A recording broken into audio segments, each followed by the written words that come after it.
What I was most interested in, I suppose, in visiting Burkina was really to understand what the baseline was for the project. You know, what was the situation today, so that I could go back at the end of the project and get some sense of what I thought had been achieved, you know, by the project and by the investment. And so I spent quite a lot of time talking to the local implementation partners the WarTrade works with. They're not part of WarTrade, they're independent, they're consultants? indigenous charities, Oh, okay. indigenous not-for-profit charities in Burkina and Ethiopia and other places that these organisations work through and implement through. And that's absolutely crucial, because those are organisations who've been on the ground for a long time, who have the local contacts, the local networks, the understanding of the culture and the local communities. And that's essential if projects like this are going to be sustainable in the long term.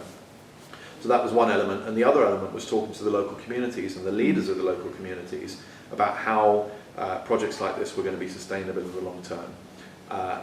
So for example, committees in the local communities, with sufficient representation from the women in the community who are responsible, you know, for collecting the water, who would, you know, be concerned with maintaining the rope pump and also collecting contributions from members of the local community for a fund that could be used in the event of a part breaking or the need for a repair.